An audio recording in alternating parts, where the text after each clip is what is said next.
contact I had with the IRS was May 3rd, 2007, when 9 agents, most of them from Oregon, broke into our house accompanied by 5 Henderson police officers.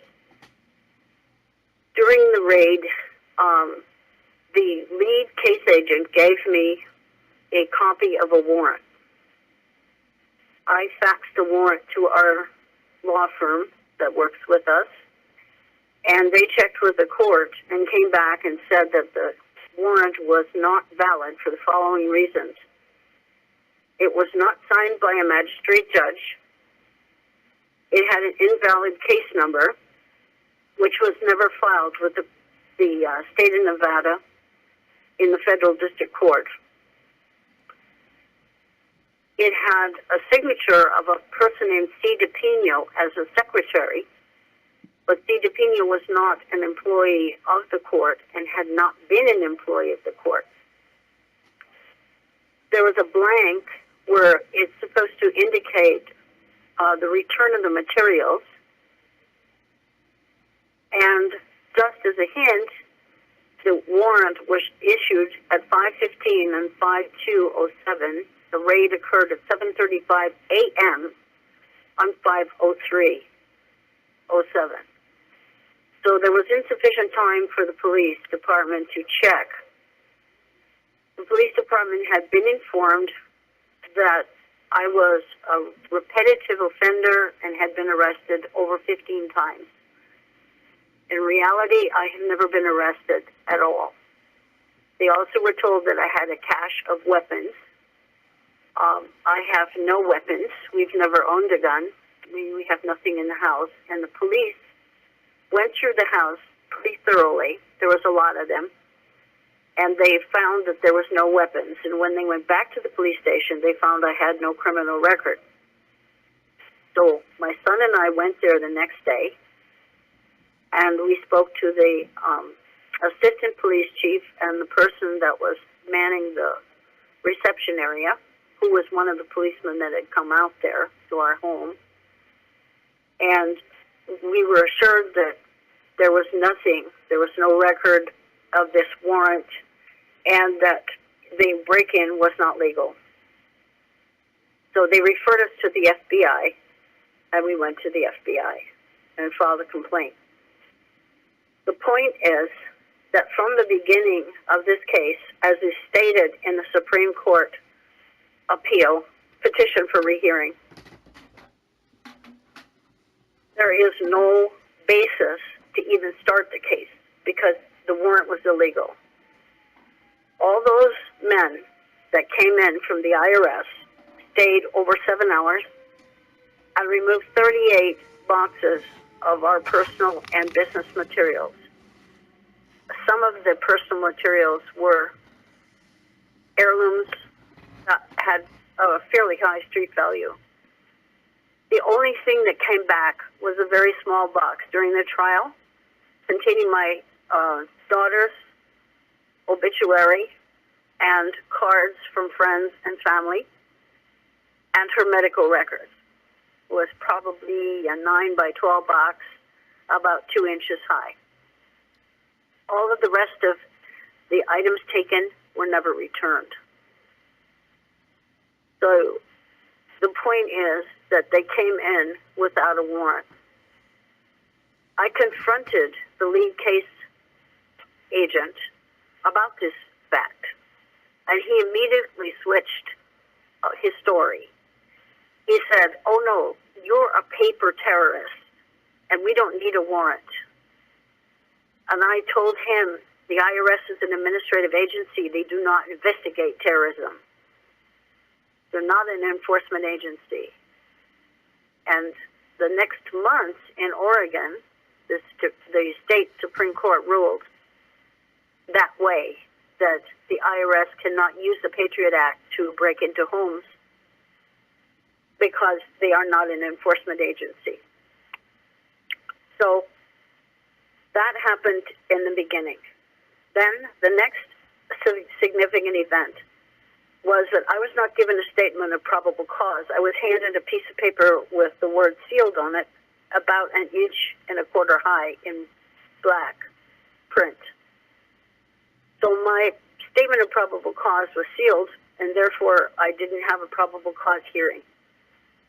I did not receive a copy of that until after the indictment, which was in 13, several years later. There was an attempt to make a grand jury in Oregon, which failed due to documented collusion between the case manager from the IRS and an attorney in the Attorney General's office in the state of Oregon. So that aborted the grand jury attempt. The next thing was the case manager was transferred to Salt Lake City, and in August of 2009, under an attorney named Mr. Washburn, there was an attempt started again to do a grand jury. The difference was this time it was a special grand jury, which is used to investigate organized crime. However, it was used on a registered agent in Nevada instead of an organized criminal figure. Mr. Washburn was relieved of his post as an attorney for the IRS in October, and a man named Michael Romano took over. And from October of 2009 until January of 2013, the special grand jury was convened, and we have no idea who or how anyone could serve on a jury that long, so they must have had rotating members. According to the transcripts, there was a series of people that were interviewed over all those years. Then in January of 13, without service, I received notice that there was a warrant out for my arrest because I didn't appear at an initial hearing, that I had been indicted as a co-conspirator in this IRS case, which is now in Utah, and I live in Nevada. The special grand jury was documented as not being part of the court system because they didn't use a seated grand jury from the jury wheel. They used this category, which was run by the IRS and their attorneys, and the subpoenas were served by the IRS. They're a party to the case, so you can't serve subpoenas, but they did. And so we knew from questioning the court clerk that this is not a normal part of the seated grand jury system and part of the court. And that's significant because when we got to the trial, we accidentally found out that the trial also was not a part of the regular court system, but was called a private court when we asked for a schedule, because we had commuting family members coming from other states to attend the trial. The court clerks advised us in Salt Lake Federal Court that this was not part of the regular normal court system. So then we get to the sentencing, and I entered, forgot. The special verdict was used instead of a jury verdict. I had a jury. The special verdict documented Nevada registered agent functions. It was signed by the jury foreperson, but not by the judge. The judge, owns a special verdict. It's used in lieu of a regular jury decision. Then we got to the sentencing. I went in with 2 points, which is a misdemeanor, and had 28 points added for excluded information from the trial about tax assessments from 1988 to 2002 for third parties that were clients of the Salt Lake City attorney. In fact, I should add that, he was not a bar attorney. And so I was bench sentenced by adding 28 points on for significant loss.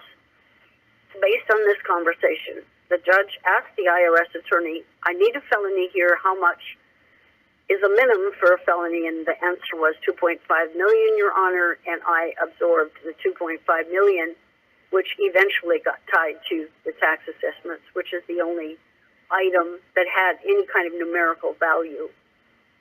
However, I'm a registered agent in another state, and I'm not a tax preparer. I do not give tax advice, but I absorbed all of that, quotes, loss from taxes that were no longer collectible, 10-year limit, and also the third-party tax assessments were never certified or established as an actual assessed value. They were just written on a spreadsheet and used in the sentencing.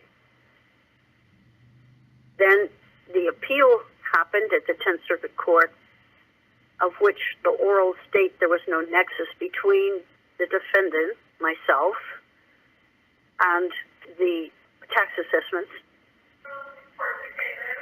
And therefore, it was a surprise when my sentence was sustained and I had to remain incarcerated.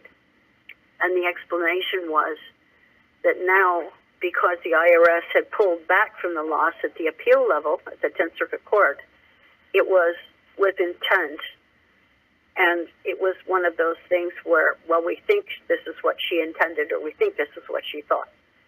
Now, if you take the indictment, starting with the indictment, after that explanation of the warrant, the indictment was not signed by a jury foreperson, which is required by law. It was blank. And the court special verdict was signed by a jury foreperson, but it should have been signed by the judge.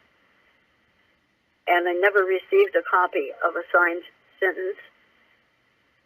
And incidentally, that sentence was based on a PSR, which is the report that is written by the probation office, which was actually written by the IRS case manager because the probation officer said she didn't attend much of the trial and she did not know enough about the case to write one. So she had the IRS case manager write it, and he had included those losses in there from those third-party tax assessments. Now, by law, the tax assessments are losses at the time of occurrence. So beginning in 1988, up until 2002, those losses occurred at that time. My first contact with the attorney in fact and his clients was 4/23/04. So this happened quite a long time before I met the clients. And I received my appeal, which was unsigned. I asked repeatedly for a signed copy and never got one. And one of the anomalies was, as a footnote in the end of my appeal, which clearly states the loss was discarded, one of the chief justices at the 10th Circuit Court said, or the appeal justice, that I should be charged penalties and interest on a non-existent loss, which indicates that he didn't read it, because it's a very short appeal, about 5 pages, and it's double-spaced, that he didn't read the fact that the, quote, loss I was sentenced against had been dropped. So all the way through here, everything appears to be outside of the regular court system because of the lack of signatures on mandatory court documents that are court orders to proceed from one step to the next, which ultimately incarcerated me, and I am still under the Bureau of Prisons to this day, which is in April 6, 2017. I entered prison July 8, 2015.